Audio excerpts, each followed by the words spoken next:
Salut tout le monde et bienvenue, on se retrouve du coup pour un nouveau concept de vidéo. Aujourd'hui on va partir sur une thématique qui fera l'objet de 2 vidéos. Donc c'est, vous l'avez vu, le métabolisme. C'est la base pour comprendre le corps humain, pour comprendre les fonctionnements. On commence à en parler un peu plus, ça fait même l'objet de nouveaux régimes à la mode. Ça commence à devenir un peu la mode de parler du métabolisme. Donc dans un premier temps, déjà, le métabolisme, qu'est-ce que c'est? Donc, le métabolisme, c'est le fait de brûler de l'énergie pour permettre au corps humain de vivre normalement, de faire fonctionner les organes, les muscles, le cerveau. Ça va être le mécanisme qui va permettre à la voiture d'avancer, tout simplement. Donc, c'est pas l'essence en tant que telle, on va dire que l'essence, c'est la nourriture. Mais le métabolisme, c'est votre voiture et c'est comment elle va fonctionner pour pouvoir rouler normalement sans qu'il y ait d'accident. Ce qui peut arriver, forcément, on n'est pas à l'abri. Mais ça va être en fonction de comment vous entretenez votre voiture. Concrètement, le métabolisme, c'est le fait de brûler de l'énergie que vous ingérez, donc des calories, pour pouvoir vivre correctement, vivre normalement. Forcément, le métabolisme, il est différent entre chaque individu, il va dépendre de beaucoup de facteurs, que ce soit l'âge, le poids, le sexe, le niveau d'activité, le taux d'hormones, le sommeil, la thyroïde. Donc beaucoup de facteurs qui vont faire que le métabolisme va être très différent d'un individu à un autre. Et ça, même si vous avez le même âge, la même taille, le même poids qu'une autre personne. C'est pas parce que un tel en mange 2000 et fait tel poids que si moi j'en mange 1500, je vais faire le même poids ou inversement. On en parle souvent du coup dans le milieu sportif et notamment la musculation, où on dit du coup souvent que plus tu vas prendre du muscle, plus tu vas augmenter ton métabolisme. Alors ce qui est vrai, mais du coup sur une échelle, ce qui va brûler le plus de calories, ça va être le fonctionnement des organes, d'accord? Ça va être vraiment la majeure partie des calories que vous brûlez par jour. Les organes par kilo de poids de corps brûlent 54 calories. À la différence du muscle, lui par kilo de poids de corps va brûler 13 calories. Donc il y a quand même une vraie différence. Après sur les organes, on peut pas jouer, on peut pas jouer sur l'hypertrophie, on peut pas jouer sur le fait de les augmenter, alors que le muscle, on peut. Et ça va être le facteur où on peut jouer principalement. Et en troisième point, on a la graisse qui brûle aussi de l'énergie. Donc c'est que 5%, mais ça reste un facteur qui demande, la graisse demande aussi de l'énergie. Ce que j'ai dit un petit peu plus tôt, c'est qu'on a des métabolismes différents, chaque personne en fonction de plein de facteurs. Et on a tendance à se dire, et des fois ça peut même être des excuses ou alors un problème caché, mais on entend souvent « à lui, ça va un peu avec la génétique, mais à lui, mais c'est normal, il est sec parce qu'il a un bon métabolisme alors que moi j'ai un métabolisme lent ». Déjà, qu'est-ce que ça veut dire? Qu'est-ce que c'est un métabolisme lent et qu'est-ce que c'est un métabolisme rapide? Oui, on n'est pas tous égaux là-dessus, mais pour pas se cacher derrière des excuses, posez-vous la question si vous faites partie des personnes qui disent « Ah ouais, mais moi à peine je mange un carré de chocolat, c'est bon, je prends 5 kilos ». J'exagère bien sûr, mais des fois c'est un petit peu le discours qu'on peut entendre. Posez-vous déjà la question en premier si vous avez enchaîné pendant des années beaucoup de régimes, si vous avez été en restriction calorique, si vous mangez très peu, que ça vous semble déjà peu par rapport à vous, votre poids, votre taille, et pour ça, il y a des petits facteurs à prendre en compte. J'en parlerai un peu plus en détail dans la prochaine vidéo sur les adaptations. Mais voilà, c'est notamment votre température au réveil, si elle est en dessous de 36 degrés, si vous avez tout le temps froid ou si vous avez vraiment tout le temps les mains et les pieds froids, que vous vous sentez souvent fatigué. Voilà. Tout ça, c'est des petits facteurs qui peuvent vous mettre sur la piste que, effectivement, vous avez un métabolisme qui est ralenti. Ça va être en rapport aussi avec votre thyroïde. Donc si la thyroïde elle fonctionne pas très bien, elle est un peu endommagée, rien n'est jamais gravé dans le marbre comme on dit, donc vous pouvez toujours retravailler là-dessus, vous pouvez toujours améliorer votre santé, mais voilà, c'est à prendre ça en compte et à probablement réaugmenter petit à petit vos calories pour faire fonctionner un petit peu mieux votre métabolisme. Ça, c'est pour si vous avez vraiment des signes d'un métabolisme ralenti, donc un métabolisme lent. Si ce n'est pas le cas, posez-vous plutôt la question concernant votre mode de vie, votre hygiène de vie. Est-ce que vous faites un travail plutôt de bureau? Vous êtes quasiment assis toute la journée, vous marchez très peu d'activité physique. Est-ce que vous faites du sport déjà? Quel type de sport vous pratiquez? Combien de fois dans la semaine? Déjà, ces deux facteurs-là, ça va jouer forcément sur votre besoin calorique journalier parce que quelqu'un qui est au repos, il est presque à son métabolisme basal. Et en dernier point, est-ce que vous avez une bonne estimation de ce que vous consommez par jour?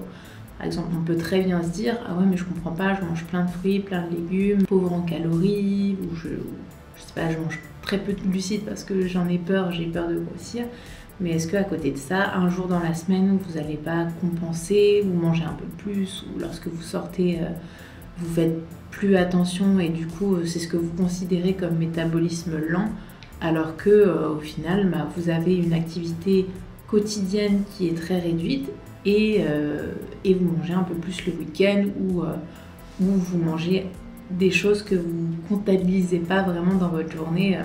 Mais par exemple un petit carré de chocolat, quelques chips et tout, et ça peut vite faire monter le quota alors qu'au final vous mangez pas tant que ça effectivement, mais vous ne dépensez pas assez pour pouvoir brûler l'excès. Pour les personnes qui ont un métabolisme rapide, ça peut aussi s'expliquer au-delà de la génétique par le fait d'une grosse activité sportive, de quelqu'un qui va beaucoup bouger la journée, qui va avoir un métier où il va être en mouvement toute la journée, donc il va forcément avoir des besoins plus importants.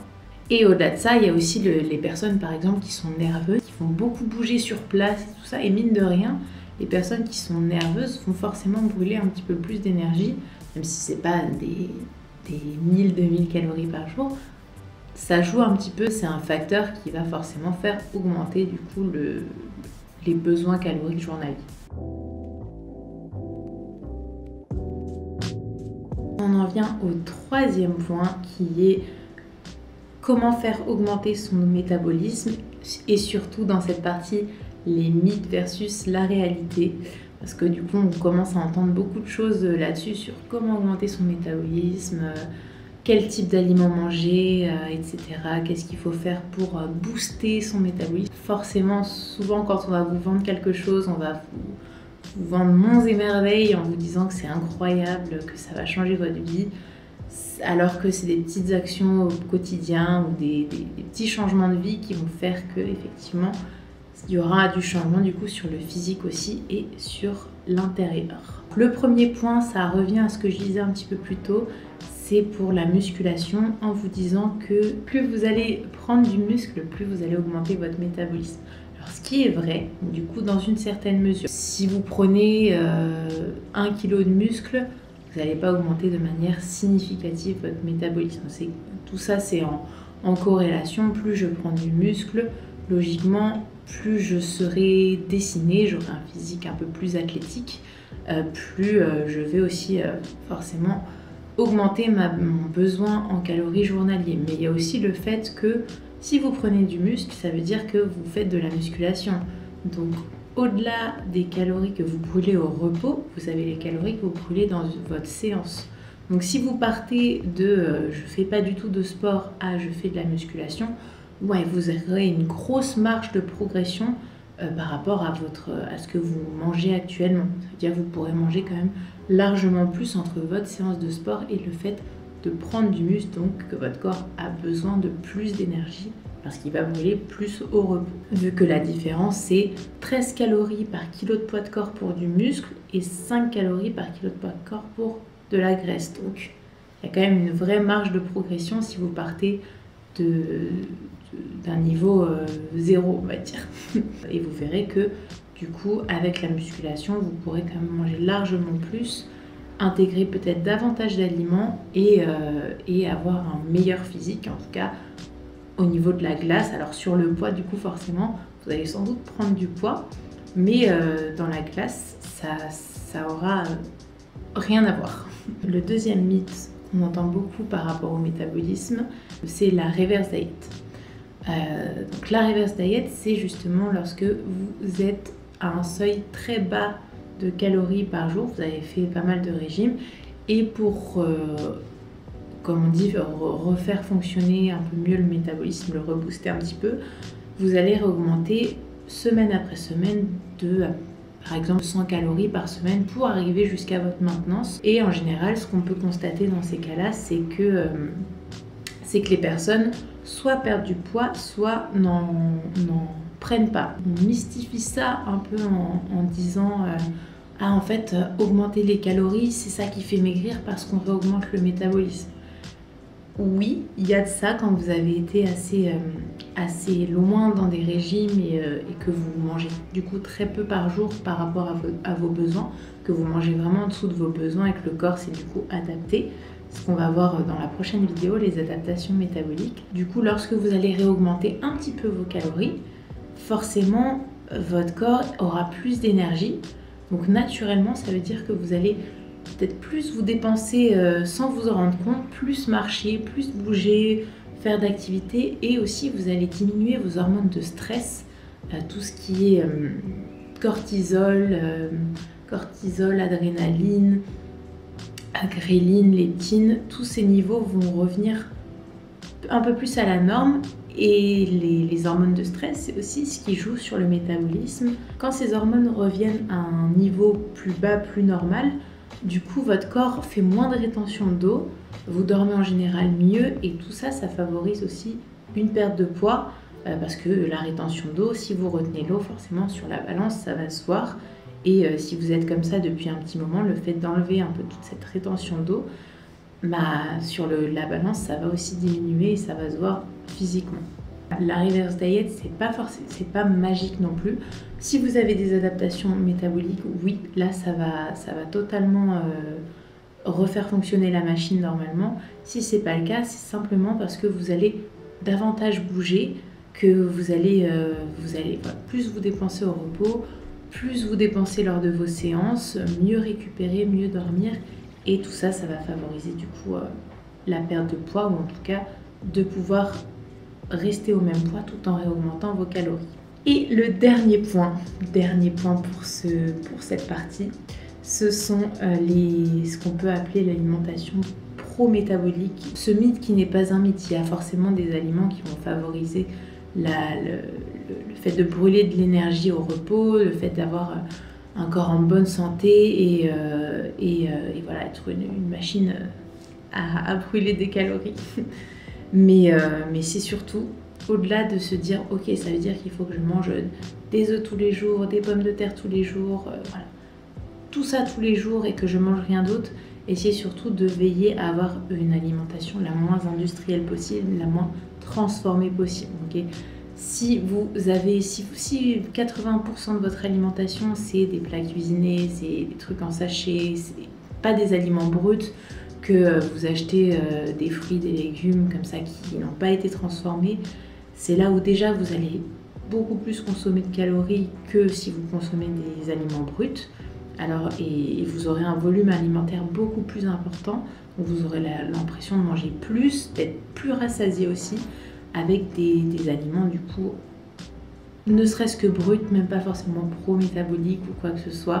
Voilà. Essayez juste d'avoir cette conscience de votre ratio par jour de ce que vous mangez d'industriel, si vous mangez plutôt naturel, déjà de rééquilibrer ça, et vous verrez que toutes ces petites choses mises bout à bout, c'est ça qui va transformer votre corps, qui va jouer du coup sur le métabolisme. J'ai dit au moins 70 fois métabolisme, mais bon, c'est un petit peu le thème de la vidéo, donc c'est un peu normal.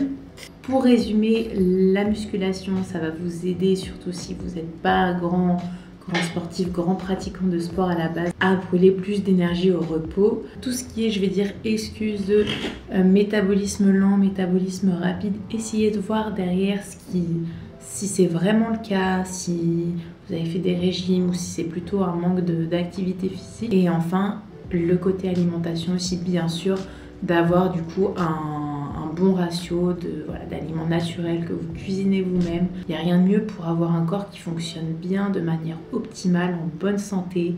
Et vous verrez que du coup, naturellement, ça va forcément augmenter votre métabolisme. On est fini pour tout ce blabla. Dans la prochaine vidéo, du coup, j'aborderai un petit peu plus le sujet des adaptations métaboliques. Donc si vous aviez été dans un régime drastique, ça va surtout vous concerner. Et voilà, on se retrouve dans la prochaine vidéo. En attendant, prenez soin de vous. Si vous avez aimé la vidéo, n'hésitez pas à me le faire savoir, à partager, à me commenter si vous avez des questions, des choses que vous n'avez pas bien compris. Et voilà, si ça peut concerner des personnes autour de vous qui sont dans ce cas-là, qui connaissent pas trop le principe du métabolisme et qui ont envie d'en savoir plus, n'hésitez pas à leur partager. Et on se retrouve sinon toujours sur les réseaux. Et je vous dis à très vite pour la prochaine vidéo. Ciao tout le monde. Tu dis au revoir? Oui, tu dis au revoir. Au revoir. Au revoir. Au revoir. Toi aussi tu veux augmenter ton métabolisme? Oui? D'accord. Va manger tes croquettes alors.